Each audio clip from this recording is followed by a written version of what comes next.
I am sorry, please forgive me, thank you, I love you, ನನ್ನನ್ನ ಕ್ಷಮಿಸು, ದಯವಿಟ್ಟು ನನ್ನನ್ನ ಕ್ಷಮಿಸು, ಧನ್ಯವಾದಗಳು, ನಾನ್ ನಿನ್ನನ್ನ ಪ್ರೀತಿಸ್ತೀನಿ. ಹೊರಗಡೆ ನಗ್ನಗ್ತಾ ಮಾತಾಡ್ತಿದ್ರು, ಅವ್ರ ಒಳಗ್ ಏನ್ ನಡೀತಾ ಇದೆ ಅದೇ ಹೊರಗ್ ಬರೋದು. ಸೊ ನಾವಾಗ ಫೋನ್ಗೆ I am sorry, please forgive me, thank you, I love you ಹೇಳ್ಕೊಂಡಾಗ ಆ ನೆಗೆಟಿವಿಟಿನ ಕ್ಲೆನ್ಸ್ ಮಾಡ್ತೀವಿ, ಸರಿ ಹೋಗುತ್ತೆ. ವಸ್ತುಗಳಿಗೆ ಈ ತರ ತಗೊಳ್ತಾ ಇದೆ ಪಾಸಿಟಿವಿಟಿ ನೆಗೆಟಿವಿಟಿ ಅಂದ್ರೆ ಇನ್ನು ಮನುಷ್ಯರು ಹೇಗಿರ್ಬೇಕು? ಹುಟ್ಟದ ಮೇಲೆ 7 ವರ್ಷ ಅಥವಾ 8 ವರ್ಷವರೆಗೂ ಮಕ್ಕಳಲ್ಲಿ ಬರೀ ಸಬ್ ಕಾನ್ಶಿಯಸ್ ಮೈಂಡ್ ಆಕ್ಟಿವ್ ಇರುತ್ತೆ, ಕಾನ್ಶಿಯಸ್ ಮೈಂಡ್ ಇರಲ್ಲ. ಭಾಗದಲ್ಲಿರೋ ನೋವಿಗೆ ಏನ್ ಅರ್ಥ ಅಂತಾನು ಹೇಳ್ಬಿಡ್ಬೋದು. ಈಗ ಫಾರ್ ಎಕ್ಸಾಂಪಲ್ ಶೋಲ್ಡರ್ ಪೇನ್ ಇತ್ತು ಅಂದ್ರೆ, ಯಾರಿಗಾದ್ರು ನೆಕ್ ಪೇನ್, ಶೋಲ್ಡರ್ ಪೇನ್ ಇತ್ತು ಅಂದ್ರೆ, ಮೈಯಲ್ಲಿರೋ ಪ್ರಾಬ್ಲಮ್ಸ್ ಮನ್ಸಲ್ಲಿರೋ ಪ್ರಾಬ್ಲಮ್ಸ್ ಅಷ್ಟೇ. ಒಬ್ರು ಗೊತ್ತಿರುತ್ತೆ, ಒಬ್ರು ಗೊತ್ತಿರಲ್ಲ. ಗೊತ್ತಿರೋರು ಗೊತ್ತಿಲ್ಲದೆ ಇರೋರು ಹೇಳ್ಕೊಡ್ತಾರೆ ಅಷ್ಟೇ. 4 ಚಕ್ರಗಳು ಯಾವ್ದು ಅಂದ್ರೆ ಆರೋಗ್ಯ, ರಿಲೇಶನ್ಶಿಪ್, ಕರಿಯರ್ ಮತ್ತು ಫೈನಾನ್ಷಿಯಲ್, ಮನಿ.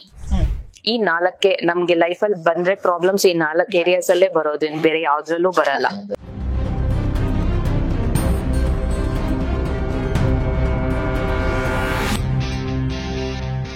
ಮೇಡಮ್, ನಾನು ಆಗ್ಲೇ ನಿಮ್ಗೆ ಒಂದು ಇಂಟ್ರೊಡಕ್ಷನ್ ಕೊಡೋದೇ ಮರ್ತ್ಬಿಟ್ಟೆ. ನೀವು ಓಪನ್ ಸ್ಪೆಷಲಿಸ್ಟ್ ಕೂಡ ಇದ್ದೀರಾ. ಹೌದು. ನನ್ಗೂ ಕೂಡ ಇದು ಹೊಸ ವರ್ಡ್ ಓಪನ್ ಅಂತ. ಸೊ ನಮ್ಮ ವೀಕ್ಷಕರಲ್ಲೂ ಸಾಕಷ್ಟು ಡೌಟ್ಸ್ ಇರುತ್ತೆ, ಏನು ಓಪನ್ ಅಂತ ಅಂದ್ರೆ ಅಂತ. ಸೊ ನೀವು ತುಂಬಾ ಸರಳವಾಗಿ ವಿವರಿಸೋದಾದ್ರೆ ಓಪನ್ ಅಂದ್ರೆ ಏನು? ಹೋ ಓಪನ್ ಅದ್ ಆಕ್ಚುಲಿ ಓಕೆ, ಇದು ಹವಾಯಿಯನ್ ಕಂಟ್ರಿ ಹವಾಯಿ ಅನ್ನೋ ಒಂದು ಕಂಟ್ರಿ ವರ್ಡ್ ಇದು. ಹೋ ಓಪನ್ ಅಂದ್ರೆ, ಹೋ ಅಂದ್ರೆ ಬ್ರಿಂಗ್, ಓಪನ್ ಅಂದ್ರೆ ಚೇಂಜ್, ಬ್ರಿಂಗ್ ಚೇಂಜ್ ಅಂದ್ರೆ ಒಂದು ಹೊಸದನ್ನ ತಗೊಂಬರೋದು. ಸೊ ಈ ಹವಾಯಿಯನ್ ಕಂಟ್ರಿಯಲ್ಲಿ ಈ ಪದಾನ ಬಳಸ್ತಾರೆ. ಈ ಓಪನ್ ಅಂದ್ರೆ 4 ಫ್ರೇಸಸ್ ಇರುತ್ತೆ. I am sorry, please forgive me, thank you, I love you, ನನ್ನನ್ನ ಕ್ಷಮಿಸು, ದಯವಿಟ್ಟು ನನ್ನನ್ನ ಕ್ಷಮಿಸು, ಧನ್ಯವಾದಗಳು, ನಾನ್ ನಿನ್ನನ್ನ ಪ್ರೀತಿಸ್ತೀನಿ. ಈ 4 ಫ್ರೇಸಸ್ ಓಪನ್ ಅಂದ್ರೆ. ಸೊ ಈ ಹವಾಯಿ ಅನ್ನೋ ಒಂದು ಕಂಟ್ರಿಯಲ್ಲಿ ಕಾಡು ಮನುಷ್ಯರು, ಟ್ರೈಬಲ್ ಪೀಪಲ್ ಇರ್ತಾರಲ್ಲ, ಅವರಲ್ಲಿ ಇಬ್ಬರಲ್ಲಿ ಯಾರಲ್ಲಿ ಡಿಸ್ಪ್ಯೂಟ್ ಬಂದಾಗ ಆ ಊರಿನ ಹಿರಿಯರು ಇರ್ತಾರಲ್ಲ, ಕೂತಿರ್ತಾರೆ, ಅವ್ರು ಏನ್ ಮಾಡ್ತಿದ್ದಾರೆ ಅಂದ್ರೆ, ಇಬ್ರು ಇಲ್ಲಿ ನಿಂತಿರ್ಬೇಕು, ಈ ವ್ಯಕ್ತಿ ಆ ವ್ಯಕ್ತಿಗೆ ಈ 4 ಫ್ರೇಸಸ್ ಹೇಳ್ಬೇಕು. I am sorry, please forgive me, thank you, I love you. ಆ ವ್ಯಕ್ತಿ ಈ ವ್ಯಕ್ತಿಗೆ ಹೇಳ್ಬೇಕು. ಏನಾಯ್ತು, ಯಾಕೆ ಹಿಂಗ್ ಮಾಡಿದ್ರೆ ಕೇಳಲ್ಲ ಅವರು, ಬರೀ ಇದು ಹೇಳು, ಏನಾಗಿದ್ಯೋ ಬಿಟ್ಟಾಕಿ, ಇದು ಹೇಳಿ ಇಬ್ರು ಒಬ್ರಿಗೊಬ್ರು. ಅದ್ ಹೇಳ್ಕೊಂಡಾಗ ಏನಾಗುತ್ತೆ, ಅವರಲ್ಲಿರೋ ನೆಗೆಟಿವಿಟಿನ ಇವ್ರು ತೆಗ್ದಿರ್ತಾರೆ, ಇವರಲ್ಲಿರೋ ನೆಗೆಟಿವಿಟಿನ ಅವ್ರು ತೆಗ್ದಿರ್ತಾರೆ. ಸೊ ಆಗ ಇಬ್ರಲ್ಲಿರೋ ನೆಗೆಟಿವಿಟಿ ಹೋಗಿ ಇಬ್ರಲ್ಲೂ ಪಾಸಿಟಿವಿಟಿ ಬರುತ್ತೆ. ಆ ಡಿಸ್ಪ್ಯೂಟೇ ಅಲ್ಲಿಗೆ ಕಂಪ್ಲೀಟ್ ಆಗುತ್ತೆ. ಸೊ ಅದು ಆ ಟ್ರೈಬಲ್ ಪೀಪಲ್ ಅವರ ಒಂದು ಆಚರಣೆ ಆಗಿತ್ತು. ಇದನ್ನ ಡಾಕ್ಟರ್ ಹ್ಯೂ ಲೆನ್ ಅನ್ನೋರು, ಅವರು ಒಬ್ಬ ಸೈಕ್ಯಾಟ್ರಿಸ್ಟ್, ಅವರು ತಿಳ್ಕೊಂಡು ಅವ್ರೇನ್ ಮಾಡಿದ್ರು, ಪೇಷಂಟ್ಸ್ ಇರ್ತಾರಲ್ಲ, ಮೆಂಟಲ್ ಇಲ್ನೆಸ್ ಇರೋರು, ಅವರು ತುಂಬಾ ಕ್ರೂರಿ ಆಗಿದ್ರಂತೆ. ಅಲ್ಲಿ ಡಾಕ್ಟರ್ಸ್, ನರ್ಸ್ ಯಾರು ಹೋದ್ರು ಅವ್ರನ್ನ ಸಾಯಿಸೋಷ್ಟು ಕ್ರೂರಿಗಳಾಗಿದ್ರಂತೆ. ಸೊ ಇವ್ರು ಆ ಪೇಷಂಟ್ ಮುಖ ಕೂಡ ನೋಡ್ದೇನೆ ಅವ್ರ ಚೇಂಬರ್ ಅಲ್ಲೇ ಕುತ್ಕೊಂಡು ಒಬ್ರೊಬ್ರದ್ದು ರಿಪೋರ್ಟ್ ತಗೊಂಡು ಅವ್ರಿಗೆ I am sorry, please forgive me, thank you, I love you ಅಂತ ಬರೀ ಚಾಂಟ್ ಮಾಡ್ತಿದ್ರಂತೆ. ಒಬ್ರೊಬ್ರೆ ಚೇಂಜ್ ಆಗಿ ಅಲ್ಲಿಂದ ಡಿಸ್ಚಾರ್ಜ್ ಆಗಿ ಹೋಗ್ತಿದ್ರಂತೆ. ಕೊನೆಗೆ ಅಲ್ಲಿ ಪೇಷಂಟ್ಸೇ ಬಂದಿಲ್ಲ. ಸೊ ಇದು ಹೇಗ್ ವರ್ಕ್ ಆಗತ್ತೆ ಅನ್ನೋದು ಹೇಳ್ತೀನಿ. ಇದು ಹೇಗ್ ವರ್ಕ್ ಆಗತ್ತೆ ಅಂದ್ರೆ, ಇವಾಗ ಇಬ್ರು ವ್ಯಕ್ತಿ ಇರ್ತಾರೆ. ಆ ಇಬ್ರು ವ್ಯಕ್ತಿಗಳಲ್ಲಿ ಅವ್ರ ಫ್ರೆಂಡ್ಸೇ ಆಗಿರ್ತಾರೆ. ಫ್ರೆಂಡ್ಸೇ ಆಗಿದ್ರು ಕೂಡ ಇನ್ನೊಬ್ಬರ ಬಗ್ಗೆ ಇವ್ರ ಮನ್ಸು ಒಳಗೆ ಏನಿದೆ, ಇವಾಗ ಮನ್ಸಲ್ಲಿ ಏನೋ ಅವ್ರನ್ನ ಬೈಕೊಂಡು ಹೊರಗಡೆ ನಗ್ನಗ್ತಾ ಮಾತಾಡ್ತಿರ್ತಾರೆ. ಅವಾಗ ಇಲ್ಲಿಂದ ಅವ್ರು ಯಾವ ವೈಬ್ರೇಷನ್ ಕಳಿಸ್ತಾ ಇದಾರೆ, ಅವ್ರಿಗೆ ಅವರು ನೆಗೆಟಿವಿಟಿ ಕಳಿಸ್ತಾ ಇದಾರೆ. ಹೊರಗಡೆ ನಗ್ನಗ್ತಾ ಮಾತಾಡ್ತಿದ್ರು, ಅವ್ರ ಒಳಗ್ ಏನ್ ನಡೀತಾ ಇದೆ ಅದೇ ಹೊರಗ್ ಬರೋದು. ಸೊ ಆಗಿದ್ದಾಗ ಏನಾಗುತ್ತೆ, ಅವ್ರ ಮನ್ಸಲ್ಲಿ ಆತರ ಇದೆ. ಸೊ ಅವರಿಂದ ಕೂಡ ಅದೇ ನೆಗೆಟಿವಿಟಿನೇ ಬರುತ್ತೆ, ನಗ್ನಗ್ತಾ ಮಾತಾಡ್ತಿದ್ರು. ಈ ತರ ನಮ್ಮ ಮಾತುಗಳು, ನಮ್ಮ ಆಲೋಚನೆಗಳು, ನಮ್ಮ ಇಮೋಷನ್ಸ್, ಇದ್ರಲ್ಲಿ ಎಷ್ಟೆಷ್ಟು ನೆಗೆಟಿವಿಟಿ ಇದೆಯೋ, ಇದೆಲ್ಲ ನೆಗೆಟಿವಿಟಿ ಅಂದ್ರೇನೆ ಕರ್ಮಾಸ್. ಕರ್ಮ ಅಂದ್ರೆ ಗುಡ್ ಕರ್ಮ ಇರುತ್ತೆ, ಬ್ಯಾಡ್ ಕರ್ಮ ಇರುತ್ತೆ. ನಾವು ನೆಗೆಟಿವ್ ಆಗಿ ಥಿಂಕ್ ಮಾಡಿದಾಗೆಲ್ಲ ಅದು ನೆಗೆಟಿವ್ ಕರ್ಮ ಆಗುತ್ತೆ. ನಾವು ಯಾವ್ದೇ ಒಂದು ವಸ್ತು ಆಗಿರ್ಲಿ, ಮೊಬೈಲ್ ಫೋನ್, ಯಾವ್ದೋ ಕಾಲ್ ವೇಟ್ ಮಾಡ್ತಿರ್ತೀವಿ, ಅವ್ರು ಕಾಲ್ ಮಾಡಿರಲ್ಲ, ಈ ಹಾಳಾದ ಫೋನ್ ಒಂದು ಬರ್ತಿಲ್ಲ, ಬೈಕೋತೀವಿ, ನೆಗೆಟಿವಿಟಿ ಹಾಕ್ತಿದೀವಿ, ಅದು ರಿಪೇರ್ ಆಗುತ್ತೆ. ಖಂಡಿತ ಹಾಗೆ ಆಗುತ್ತೆ. ಫೋನ್ ಇಲ್ಲಿ ಇಟ್ಕೊಂಡು ಯಾರನ್ನೋ ಇಲ್ಲಿ ಡೈರೆಕ್ಟ್ ಆಗಿ ಮಾತಾಡ್ತಾ ಯಾರ್ಯಾರ ಬಗ್ಗೆನೋ ಬೈತಾ ಇರ್ತೀವಿ. ಈ ನಮ್ಮ ಸುತ್ತಮುತ್ತಲು ಇರೋ ವಸ್ತುಗಳು ಕೂಡ ಆ ನೆಗೆಟಿವಿಟಿನ ತಗೋತಾ ಇರುತ್ತೆ. ತಗೊಳುತ್ತೆ, ಅದು ರಿಪೇರ್ ಆಗೇ ಆಗುತ್ತೆ. ಸೊ ನಾವಾಗ ಆ ಫೋನ್ಗೆ I am sorry, please forgive me, thank you, I love you ಹೇಳ್ಕೊಂಡಾಗ ಆ ನೆಗೆಟಿವಿಟಿನ ಕ್ಲೆನ್ಸ್ ಮಾಡ್ತೀವಿ, ಸರಿ ಹೋಗುತ್ತೆ. ವಸ್ತುಗಳಿಗೆ ಈ ತರ ತಗೊಳ್ತಾ ಇದೆ ಪಾಸಿಟಿವಿಟಿ ನೆಗೆಟಿವಿಟಿ ಅಂದ್ರೆ ಇನ್ನು ಮನುಷ್ಯರು ಹೇಗಿರ್ಬೇಕು?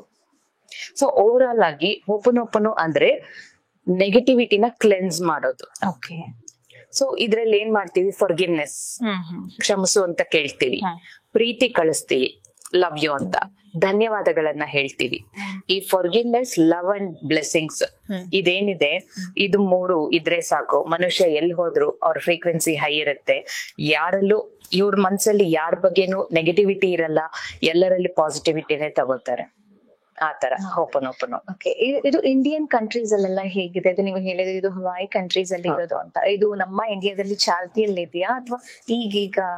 ಎಸ್, ಈಗೀಗೇನ್ ಬಂದಿದ್ದಲ್ಲ, ಇಂಡಿಯಾಲಿ ಕೂಡ 22 years ಬ್ಯಾಕೆ ಬಂದಿದೆ. ಬಟ್ ಬಹಳಷ್ಟು ಜನಕ್ಕೆ ಇದ್ರ ಬಗ್ಗೆ ಗೊತ್ತಿಲ್ಲ. ಈಗ ನಾನು ಎಷ್ಟೆಷ್ಟು ಜನಕ್ಕೆ ಹೀಲಿಂಗ್ಸ್ ಮಾಡ್ತಿರ್ತೀನಿ, ಅವ್ರಿಗೆಲ್ಲ ಕೂಡ ಗೊತ್ತಿಲ್ಲ ಇದು ಹೊಸದು. ಸೊ ಇದು ಹೊಸದಾಗಿರೋದ್ರಿಂದ ನೀಟಾಗಿ ಇನ್ನು ಹೇಳ್ಕೊಡ್ತಾ ಇರ್ತೀನಿ ಇದ್ರ ಬಗ್ಗೆ. ಸೊ ಈ ಓಪನ್ ಅನ್ನೋದು ಏನಾಗ್ಬಿಟ್ಟಿದೆ ಅಂದ್ರೆ, ಜನಕ್ಕೆ ನಮ್ಮ ಪ್ರಾಬ್ಲಮ್ಸ್ಗೆ ಸೊಲ್ಯೂಷನ್ ಹುಡುಕ್ಬೇಕು ಅನ್ನೋದೇ ಗೊತ್ತಾಗ್ತಾ ಇಲ್ಲ. ಪ್ರಾಬ್ಲಮ್ಸ್ ಅಲ್ಲಿ ಇದು ಪ್ರಾಬ್ಲಮ್ ಮತ್ತೆ ಇನ್ನಷ್ಟು ಪ್ರಾಬ್ಲಮ್ಸ್ ಅನ್ನೇ ಅಟ್ರಾಕ್ಟ್ ಮಾಡ್ತಿದ್ದಾರೆ. ಈ ನಡುವೆ ಸ್ವಲ್ಪ ಅಲ್ಲಿ ಇಲ್ಲಿ ನೋಡಿ ಜನಕ್ಕೆ ಒಬ್ರಿಂದ ಒಬ್ರಿಗೆ ಗೊತ್ತಾಗಿ ಈ ತರ ಓಪನ್ ಕೂಡ ಗೊತ್ತಾಗ್ತಾ ಇದೆ ಜನಕ್ಕೆ. ಹಾಗಾಗಿ ನಾನು ಓಪನ್ ಬಗ್ಗೆ ಸಾಕಷ್ಟು ರಿಸರ್ಚ್ ವರ್ಕ್ ಗಳು ಮಾಡಿದೀನಿ ನಾನು ಓನ್ ಆಗಿ. ಸೊ ಈ ಓಪನ್ ಬಗ್ಗೆನೇ ಬುಕ್ ಬರೀತಾ ಇದೀನಿ, ಆಲ್ಮೋಸ್ಟ್ ಕಂಪ್ಲೀಟ್ ಆಗ್ತಿದೆ. ಆ ಬುಕ್ ಸದ್ಯದಲ್ಲಿ ರಿಲೀಸ್ ಆಗುತ್ತೆ. ಆ ಬುಕ್ ಓದಿದ್ರೆ ಕಂಪ್ಲೀಟ್ ಆಗಿ ಗೊತ್ತಾಗ್ಬಿಡುತ್ತೆ ವಾಟ್ ಇಸ್ ಓಪನ್ ಅನ್ನೋದು. ಓಕೆ. ಈಗ ಈ ಓಪನ್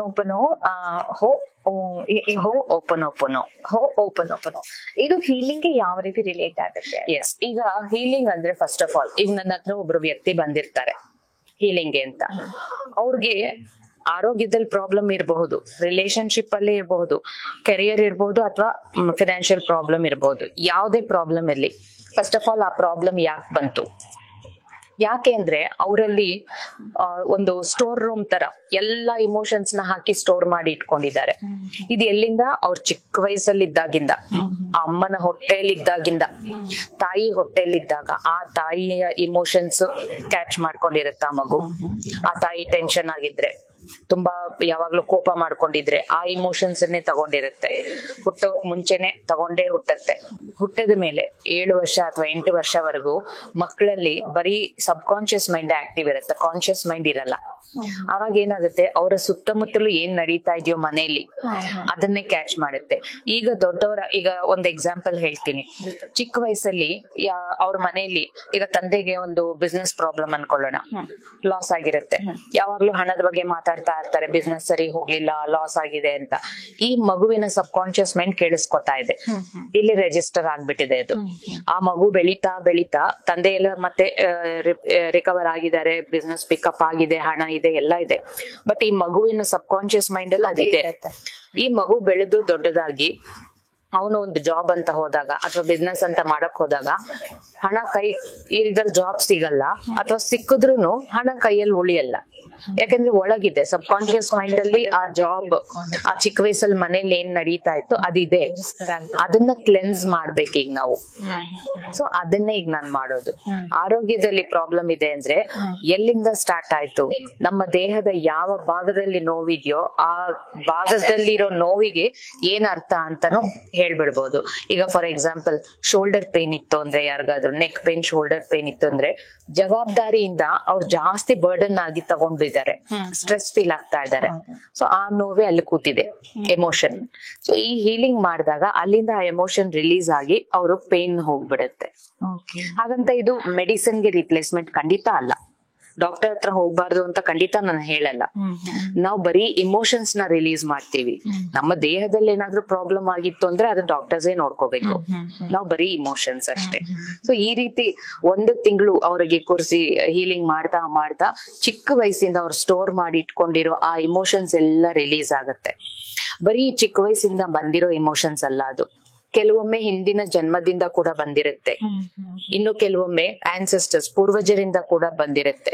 3 ಕಡೆಯಿಂದ ಇದರ ಪಾಸ್ಟ್ ಲೈಫ್ ಇಂದ ಬಂದಿರುತ್ತೆ, ಹಿಂದಿನ ಜನ್ಮದಿಂದ, ಅಥವಾ ಚಿಕ್ಕ ವಯಸ್ಸಿಂದ, ಅಥವಾ ಪೂರ್ವಜರಿಂದ. ಸೊ ಎಲ್ಲಿಂದ ಬಂದಿದ್ರುನು ಅದ್ ಯಾಕೆ ಬಂತು, ಎಲ್ಲಿಂದ ಬಂತು ಅಂತ ನಾವು ಕಂಡು ಹಿಡಿಯಲ್ಲ. ಬಂದಿದೆ, ಅದನ್ನ ತೆಗಿಬೇಕು, ಅದನ್ನೇ ಮಾಡೋದು. ಸೊ ಈ 1 ತಿಂಗಳು ಯಾಕೆ ಹೀಲಿಂಗ್ ಅಂತ ಅಂದ್ರೆ, ಫಸ್ಟ್ ಒಂದು 10 to 12 days ಅಲ್ಲಿ ಅವರಲ್ಲಿರೋ ಇಮೋಷನ್ಸ್ ಎಲ್ಲ ರಿಲೀಸ್ ಆಗ್ತಾ ಇರುತ್ತೆ. ರಿಲೀಸ್ ಆಗ್ತಾ ಇದ್ದಂಗೆ ಅವ್ರ ಫ್ರೀಕ್ವೆನ್ಸಿ ಹೈ ಆಗುತ್ತೆ. ಅದಾದ್ಮೇಲೆ ಅವ್ರ ಎಲ್ಲ ಪಾಸಿಟಿವಿಟಿನ ಅಟ್ರಾಕ್ಟ್ ಮಾಡ್ತಾ ಹೋಗ್ತಾರೆ, ಆತರ. ಓಕೆ, ಸೊ ಇದು ರೂಟ್ ಇಂದ ನೀವು ಅದನ್ನ ಕ್ಲೆನ್ಸ್ ಮಾಡ್ಬೇಕು ಅಂತ ಹೇಳಿದ್ರಿ. ಸೊ ನೀವ್ ಆಗ್ಲೇ ಹೇಳಿದ್ರಿ, ಮಗು ಗರ್ಭದಲ್ಲಿ ಇರ್ಬೇಕಾದ್ರೇನೆ ಮಗು ಏನೋ ಸಬ್ ಕಾನ್ಶಿಯಸ್ ಮೈಂಡ್ ಅದು ಎಫೆಕ್ಟ್ ಆಗುತ್ತೆ ಅಂತ. ಅದ್ ಹೇಗ್ ವರ್ಕ್ ಆಗುತ್ತೆ ಅಂದ್ರೆ, ಈಗ ಮಗು ಹೊಟ್ಟೆದಲ್ಲಿ ಇರ್ಬೇಕಾದ್ರೆ ಅದು ತಾಯಿ ಎಮೋಷನ್ಸ್ ಮಗುಗೆ ಎಫೆಕ್ಟ್ ಆಗತ್ತಾ, ಅಥವಾ ಸುತ್ತಲೂ ನಡೆಯೋದು ಮಗುಗೆ ಎಫೆಕ್ಟ್ ಆಗ್ತಾ ಇರುತ್ತಾ, ಅದು ಹೇಗೆ? ತಂದೆ ತಾಯಿ ಅವ್ರಿಗೆ ಬಂದು ಸರೌಂಡಿಂಗ್ ಕೂಡ ಎಫೆಕ್ಟ್ ಆಗುತ್ತೆ. ಈಗ ಒಂದು ಗರ್ಭಿಣಿ ಹೆಂಗಸು ಇದ್ದಾರೆ ಅಂದ್ರೆ ಅವ್ರಿಗೆ ಬಯಕೆಗಳಿರತ್ತೆ, ಇದ್ ತಿನ್ಬೇಕು ಅದ್ ತಿನ್ಬೇಕು ಅಂತ. ತಿನ್ಬೇಕು ಅಂತಿದ್ದಾಗ ಅದ್ ಸಿಕ್ಲಿಲ್ಲ ಅಂದ್ರೆ ತುಂಬಾ ಹರ್ಟ್ ಆಗತ್ತೆ ಆ ತಾಯಿಗೆ. ಬೇಕಿತ್ತು ನನಗೆ ಅದ್ ತಿನ್ನಕ್ ಸಿಗ್ಲಿಲ್ವೇ ಅಂತ. ಆ ಫುಡ್ ಲ್ಯಾಕ್ ಫೀಲಿಂಗ್ ಆ ಮಗು ಒಳಗಿರುತ್ತೆ, ಮಗುಗೆ ಎಫೆಕ್ಟ್. ಹೌದು. ಅಲ್ಲಿ ಆ ಗರ್ಭಿಣಿ ಹೆಂಗಸು ಅತ್ತೆ ಜೊತೆ ಹೊಂದ್ಕೊಳಕ್ ಆಗ್ತಿರಲ್ಲ. ಅತ್ತೆ ಜೊತೆ ಯಾವಾಗ್ಲೂ ಜಗಳ, ಮನ್ಸಲ್ಲೇ ಕೊರಗ್ತಾ ಇರ್ತಾರೆ. ನಮ್ಮತ್ತೆ ಹಿಂಗಂದ್ರು, ನಮ್ಮತ್ತೆ ಹೀಗ್ ಮಾಡಿದ್ರು ಅಂತ. ಆ ಬೇಜಾರು, ದುಃಖ, ನೋವು, ಟೆನ್ಷನ್ ಅದೆಲ್ಲ ಹೋಗಿ ಮಗು ಹೋಗುತ್ತೆ. ಆಹಾರ ಮಾತ್ರ ಅಲ್ಲ, ಎಮೋಷನ್ಸ್ ಕೂಡ ತಾಯಿ ಮಗುಗೆ ಕೊಡ್ತಾ ಇರ್ತಾರೆ. ಸೊ ಆ ಎಮೋಷನ್ಸ್ ನ ಅಲ್ಲಿಂದ ತಂದೆ ತಾಯಿ ಏನ್ ಮಾತಾಡ್ಕೊತಾ ಇರ್ತಾರೆ, ಏನ್ ಜಗಳ ಮಾಡ್ತಿದಾರ, ಪ್ರೀತಿಯಿಂದ ಇದ್ದಾರ, ಚೆನ್ನಾಗಿದ್ದಾರ, ಅದೆಲ್ಲ ಕೂಡ ಮ್ಯಾಟರ್ ಆಗುತ್ತೆ ಹೊಟ್ಟೆಲಿರೋ ಮಗುಗೆ. ಸೊ ಅಲ್ಲಿಂದಾನೇ ಎಮೋಷನ್ಸ್ ನ ಕ್ಯಾರಿ ಮಾಡ್ಕೊಂಡ್ ಬರೋದು. ನೀವು ಡಾಕ್ಟರ್ಸ್ ನೋಡಿದ್ರೆ ಪ್ರೆಗ್ನೆಂಟ್ ವಿಮೆನ್ ಹೋದಾಗ ಹ್ಯಾಪಿ ಆಗಿರಿ, ವಾಕಿಂಗ್ ಹೋಗಿ, ಹಸ್ಬೆಂಡ್ ಜೊತೆ ಚೆನ್ನಾಗಿ ಸ್ಪೆಂಡ್ ಮಾಡಿ ಅಂತಾರೆ. ಯಾಕೆ ಹೇಳ್ತಾರೆ ಜಾಸ್ತಿ? ಹೌದು, ಯಾಕೆ ಹೇಳ್ತಾರೆ ಆರಾಮಾಗಿರಿ, ಕೂಲ್ ಆಗಿರಿ ಅಂತ? ಯಾಕೆಂದ್ರೆ ಎಮೋಷನ್ಸ್ ಕೂಡ ಮ್ಯಾಟರ್ ಆಗುತ್ತೆ, ಮಗುಗೆ ಎಫೆಕ್ಟ್ ಆಗುತ್ತೆ ಅನ್ನೋ. ಓಕೆ, ನೀವ್ ಹೇಳಿದ್ರಿ ಮಗು ಗರ್ಭದಿಂದ ಇರ್ಬೇಕಾದ್ರೂ ಕೂಡ ಏನೇನು ಆ ಸಬ್ ಕಾನ್ಶಿಯಸ್ ಮೈಂಡ್ ಅಲ್ಲಿ ಇರುತ್ತೆ, ಅದನ್ನ ಅಷ್ಟೊಂದು ವರ್ಷಗಳಿಂದ ಅನುಭವಿಸ್ಕೊಂಡ್ ಬಂದಿರೋದನ್ನ 1 ತಿಂಗಳಲ್ಲಿ ನೀವ್ ಅದನ್ನ ರಿಲೀಸ್ ಮಾಡಿದಾಗ ಅವ್ರು ಹಾಗೆ ಇರ್ತಾರ, ಅಂದ್ರೆ ಫುಲ್ ಪಾಸಿಟಿವ್ ಆಗೇ ಇರ್ತಾರ, ಅಥವಾ ಮತ್ತೆ ಅದು ಅವ್ರನ್ನ ಹಿಂದೆ ಕೇಳ್ಕೊಂಡ್ ಹೋಗುತ್ತಾ, ಹೇಗೆ? ತುಂಬಾ ಒಳ್ಳೆ ಪ್ರಶ್ನೆ ಕೇಳುತ್ತೆ. ಏನ್ ಗೊತ್ತಾ, ಈಗ ಚಿಕ್ಕಂದಿಂದ ಬಂದಿದ್ರು, ಹಿಂದಿನ ಜನ್ಮದಿಂದ ಎಲ್ಲಿಂದ ಬಂದಿದ್ರು, ನಾವು ಆ ಇಮೋಷನ್ಸ್ ನ ರಿಲೀಸ್ ಮಾಡಿಸ್ತೀವಿ. ಅಷ್ಟೇ ಅಲ್ಲದೆ ನೆಕ್ಸ್ಟ್ ಇನ್ನು ಉಳಿದಿರೋ ಅವರ ಲೈಫ್ ಟೈಮ್ಗೆ ಅವ್ರ ಮನ್ಸನ್ನ ಹೇಗೆ ಬದಲಾಯಿಸ್ಕೋಬೇಕು, ಅವ್ರ ಮನ್ಸನ್ನ ಯಾವ ರೀತಿ ಇಟ್ಕೊಂಡ್ರೆ ಅವ್ರ ಲೈಫ್ ಚೆನ್ನಾಗಿರುತ್ತೆ ಅನ್ನೋದು ಫುಲ್ ನೀಟಾಗಿ ಟ್ರೈನಿಂಗ್ ಆಗ್ಬಿಟ್ಟಿರುತ್ತೆ 1 ತಿಂಗಳಲ್ಲಿ.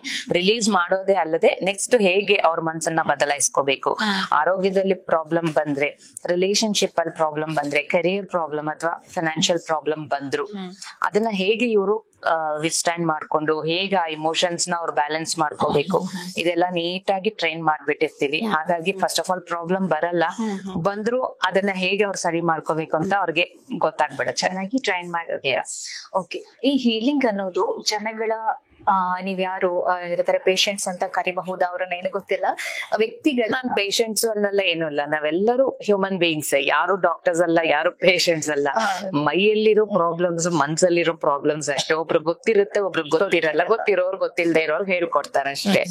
ಓಕೆ, ನೀವು ಮಾಡುವಂತಹ ಹೀಲಿಂಗು ಆ ವ್ಯಕ್ತಿಗಳ ಮನಸ್ಸಿನ ಮೇಲೆ ಹಾಗೇನೆ ದೇಹದ ಮೇಲೆ ಯಾವ ರೀತಿ ಪರಿಣಾಮ ಬೀರಬಹುದು ಅಂತ? ಎಸ್, ಫಸ್ಟ್ ಆಫ್ ಆಲ್ ಅದಕ್ಕೆ ನಾನು ಉತ್ತರ ಎಲ್ಲಿಂದ ಕೊಡ್ಬೇಕು ಅಂತ ಹೇಳ್ತೀನಿ ನೋಡಿ. ನಮ್ಮ ಜೀವನ ಅಂದ್ರೆ ಅದೊಂದು ವೆಹಿಕಲ್ ತರ, ಅದಕ್ಕೆ 4 ಚಕ್ರಗಳಿರುತ್ತೆ. 4 ಚಕ್ರಗಳು ಯಾವ್ದು ಅಂದ್ರೆ ಆರೋಗ್ಯ, ರಿಲೇಶನ್ಶಿಪ್, ಕರಿಯರ್ ಮತ್ತು ಫೈನಾನ್ಷಿಯಲ್, ಮನಿ. ಈ 4 ನಮ್ಗೆ ಲೈಫ್ ಅಲ್ಲಿ ಬಂದ್ರೆ ಪ್ರಾಬ್ಲಮ್ಸ್ ಈ 4 ಏರಿಯಾಸ್ ಅಲ್ಲೇ ಬರೋದು, ಬೇರೆ ಯಾವ್ದ್ರಲ್ಲೂ ಬರಲ್ಲ. ಸೊ ಈ 4 ಚಕ್ರಗಳಲ್ಲಿ ಎಲ್ಲಾ ಚಕ್ರಗಳು ಕರೆಕ್ಟ್ ಆಗಿದ್ರೇನೆ ಆ ಗಾಡಿ ಮುಂದಕ್ಕೆ ಹೋಗಕ್ ಸಾಧ್ಯ. ಯಾವ್ದಾದ್ರು ಒಂದು ಚಕ್ರದಲ್ಲಿ ಗಾಳಿ ಕಡಿಮೆ ಇದ್ರೂ ಮುಂದಕ್ಕೆ ಹೋಗಕ್ ಆಗಲ್ಲ. ಸೊ ಈ 4 ಚಕ್ರ ಬ್ಯಾಲೆನ್ಸ್ಡ್ ಆಗಿರ್ಬೇಕಂದ್ರೆ ಫಸ್ಟ್ ರಿಲೇಶನ್ಶಿಪ್ ಇಂಪಾರ್ಟೆಂಟ್. ಎಲ್ಲಾರ ಜೊತೆ ರಿಲೇಶನ್ಶಿಪ್. ಕೆಲವೊಮ್ಮೆ ಏನಾಗುತ್ತೆ, ಫ್ಯಾಮಿಲಿ ಜೊತೆ ಚೆನ್ನಾಗಿರ್ತಾರೆ, ಯಾರೋ ಪೊಲಿಟಿಷಿಯನ್ಸ್ ಅಥವಾ ಯಾರೋ ಆಕ್ಟರ್ ಅವ್ರನ್ನ ನೋಡಿದ್ರೆ ಆಗಲ್ಲ, ಯಾವಾಗ್ಲೂ ಬೈಕೋತಾ ಇರ್ತಾರೆ, ಅವ್ರು ಬಂದ್ರೆ ಸಾಕು. ಏನಾಗುತ್ತೆ, ನಾವೆಲ್ಲರೂ ಮನುಷ್ಯರೇ ಅಂದಾಗ ಮನುಷ್ಯರನ್ನ ನಾವು ಪ್ರೀತಿಸ್ಬೇಕು. ಪ್ರೀತಿಸಕ್ ಆಗ್ಲಿಲ್ವಾ, ಅವ್ರ ಪಾಡಿಗೆ ಅವ್ರನ್ನ ಬಿಟ್ಟು ಇವ್ರ ಪಾಡಿಗೆ ಇರ್ಬೇಕು. ಯಾವಾಗ ಇನ್ನೊಬ್ಬರ ಮೇಲೆ ನೆಗೆಟಿವಿಟಿ ಹಾಕ್ತಿವೋ ನಮ್ಮ ಮೇಲೆ ನಾವು ಹಾಕೋತಾ ಇದೀವಿ. ಎಸ್, ಇನ್ನೊಬ್ಬರನ್ನ ಕಂಡು ನಾವು ಜಲಸ್ ಆಗ್ತಾ ಇದೀವಿ ಅಂದ್ರೆ ನಮ್ಮನ್ನ ಕಂಡು ನಾವು ಜಲಸ್ ಆಗ್ತಿದೀವಿ. ಇನ್ನೊಬ್ಬನ ಮೇಲೆ ಕೋಪ ಮಾಡ್ಕೊತಾ ಇದೀವಿ ಅಂದ್ರೆ ಆ ಕೋಪ ನಮ್ಮ ಮೇಲೆ ಪರಿಣಾಮ ಬೀರುತ್ತೆ. ನಮ್ಮ ಒಳಗಿರೋ ಇನ್ನರ್ ಚೈಲ್ಡ್ ಅಂತೀವಿ, ಆತ್ಮನ, ಆ ಇನ್ನರ್ ಚೈಲ್ಡ್ ಅಂತ ಯಾಕಂತೀವಿ ಅಂದ್ರೆ ಅದು ಗೊತ್ತಿಲ್ಲ ನಾವ್ ಯಾರ ಮೇಲೂ ಕೋಪ ಮಾಡ್ಕೊಂಡಿದೀವಿ ಅಂತ. ಎಮೋಷನ್ಸ್ ಮಾತ್ರ ಗೊತ್ತಾಗತ್ತೆ ಅದಕ್ಕೆ. ಕೋಪ ಅನ್ನೋ ಎಮೋಷನ್ ನಿಮಗ್ ಬಂದಿದೆ ಅಂತಂದ್ರೆ ಓಕೆ, ಕೋಪ ಬೇಕಾ ತಗೋ ಅಂತ ನಮಗೆ ಕೋಪ ಕೊಡುತ್ತೆ. ಅಂದ್ರೆ ಯಾರು ನಮ್ ಜೊತೆ ಮಾತಾಡಿದ್ರು ನಮ್ಮ ಮೇಲೆ ಕೋಪ ಮಾಡ್ಕೊಳತ್ತಾರ, ಅಥವಾ ನಮಗೆ ಕೋಪ ಮಾಡ್ಕೊಳ್ಳೋ ಅಂತ ಸಿಚುವೇಶನ್ಸ್ ಅನ್ನೇ ನಮ್ಮ ಮುಂದೆ ತಂದು ಕೊಡುತ್ತೆ. ಸೊ ಈ ರೀತಿ, ಸೊ ಈ 4 ಏರಿಯಾಸ್ ಅಲ್ಲಿ ರಿಲೇಶನ್ಶಿಪ್ ಅನ್ನೋದು ತುಂಬಾ ಇಂಪಾರ್ಟೆಂಟ್. ಯಾರ ಮೇಲೂ ಯಾವ ಕಂಪ್ಲೇಂಟ್ ಇಟ್ಕೋಬಾರ್ದು, ಎಸ್ಪೆಷಲಿ ಪೇರೆಂಟ್ಸ್ ಮೇಲೆ. ತಂದೆ ತಾಯಿ, ನಾವು ಯಾರು, ತಂದೆಯಲ್ಲಿ ಅರ್ಥ, ತಾಯಿಯಲ್ಲಿ ಅರ್ಥ. ಹಾಗಿದ್ದಾಗ ಅವ್ರ ಮೇಲೆ ಕಂಪ್ಲೇಂಟ್ಸ್ ಇಟ್ಕೊಂಡ್ರೆ ಮುಂದಕ್ಕೆ ಹೋಗಲ್ಲ ನಮ್ ಜೀವನ. ಸೊ ತುಂಬಾ ಪ್ರಾಬ್ಲಮ್ಸ್ ಇರುತ್ತೆ. ತಾಯಿ ಮೇಲೆ ಕಂಪ್ಲೇಂಟ್ ಇದ್ರೆ ರಿಲೇಶನ್ಶಿಪ್ಸ್ ಅಲ್ಲಿ ಪ್ರಾಬ್ಲಮ್ ಇರುತ್ತೆ. ತಂದೆ ಮೇಲೆ ಕಂಪ್ಲೇಂಟ್ ಇದ್ರೆ ಅದು ನಮ್ಮ ಪ್ರೊಫೆಷನಲ್ ಲೈಫ್ ಮೇಲೆ ಎಫೆಕ್ಟ್ ಬೀಳುತ್ತೆ. ಹಾಗಾಗಿ ಕಂಪ್ಲೇಂಟ್ಸ್ ಇರಬಾರ್ದು. ಯಾವಾಗ ರಿಲೇಶನ್ಶಿಪ್ ಅಲ್ಲಿ ಯಾವ ಪ್ರಾಬ್ಲಮ್ ಇರಲ್ವೋ ಹೆಲ್ತ್ ಚೆನ್ನಾಗಿರುತ್ತೆ.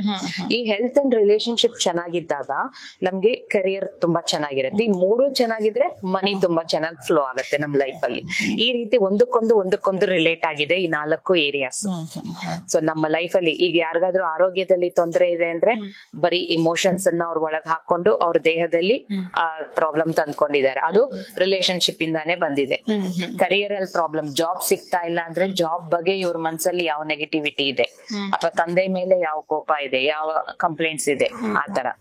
ಮನಿ ಅವ್ರ ಲೈಫ್ ಅಲ್ಲಿ ಫ್ಲೋ ಆಗ್ತಾ ಇಲ್ಲ ಅಂದ್ರೂ ಈ 3 ಏರಿಯಾಸ್ ಅಲ್ಲಿ ಪ್ರಾಬ್ಲಮ್ ಇದ್ರೇನೆ ಮನಿ ಬರಲ್ಲ ನಮ್ ಲೈಫ್ ಆತರ. ಓಕೆ, ನೀವ್ ಹೇಳಿದ್ರಿ 4 ಚಕ್ರ ಸರಿ ಇದ್ರೆ ಮಾತ್ರ ಅದೇನಿದೆ ವೆಹಿಕಲ್ ಮುಂದೆ ಹೋಗೋದು ಅಂತ.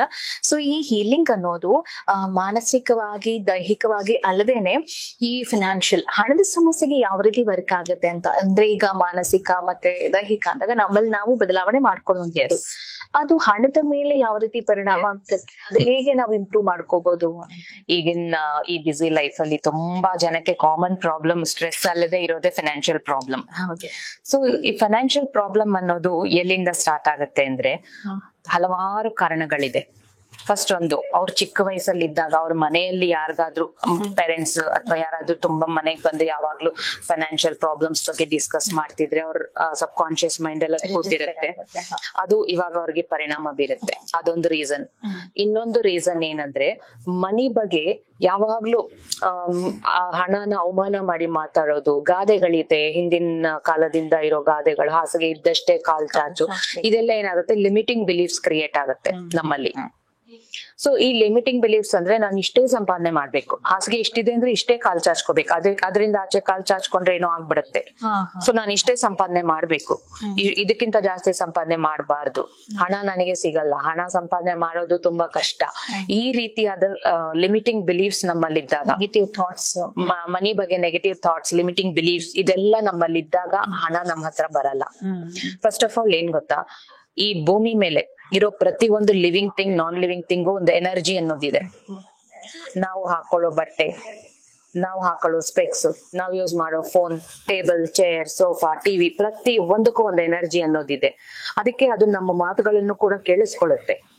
ಮನೆಯಲ್ಲಿ ಅಡಿಗೆ ಮಾಡುವಾಗ ಯಾರಾದ್ರೂ ತುಂಬಾ ಬೈಕೋತಾ ಇದ್ರೆ ಅವತ್ತ ಮಿಕ್ಸಿ ಆದ್ರೂ ಹಾಳಾಗಿರುತ್ತೆ, ಅಥವಾ ಮಾಡಿರೋ ಅಡಿಗೆ ಆದ್ರೂ ಕೆಟ್ಟಿರುತ್ತೆ, ಅಥವಾ ಚೆಲ್ಲೋಗಿರುತ್ತೆ, ಏನೋ ಒಂದು ಅನಾಹುತ ಆಗೇ ಆಗುತ್ತೆ. ಯಾಕಂದ್ರೆ ಈ ನೆಗೆಟಿವಿಟಿ ತಗೊಂಡಿದೆ ಅದು. ಆತರ ಈ ತರ ಇದ್ದಾಗ ಎಲ್ಲ ಒಂದ್ ಎನರ್ಜಿ ಅಂದ್ರೆ ಮನಿದು ಒಂದ್ ಎನರ್ಜಿ ಇದೆ. ಆ ಮನಿ ಎನರ್ಜಿ ತುಂಬಾ ಹೈ ಆಗಿದೆ. ಆ ಎನರ್ಜಿಗೆ ನಮ್ಮ ಎನರ್ಜಿನ ಮ್ಯಾಚ್ ಮಾಡ್ಬೇಕು. ನಮ್ ಫ್ರೀಕ್ವೆನ್ಸಿನ ಮನಿ ಫ್ರೀಕ್ವೆನ್ಸಿಗೆ ಮ್ಯಾಚ್ ಮಾಡಿದಾಗ ಮನಿ ಈಸಿಯಾಗಿ ಫ್ಲೋ ಆಗುತ್ತೆ. ಸೊ ನಮ್ಮ ಫ್ರೀಕ್ವೆನ್ಸಿ ಹೇಗ್ ಮ್ಯಾಚ್ ಮಾಡ್ಬೇಕು ಮನಿಗೆ ಅಂದ್ರೆ, ಫಸ್ಟ್ ಆಫ್ ಆಲ್ ಹಣನ ನಾವು ಪ್ರೀತಿಸ್ಬೇಕು.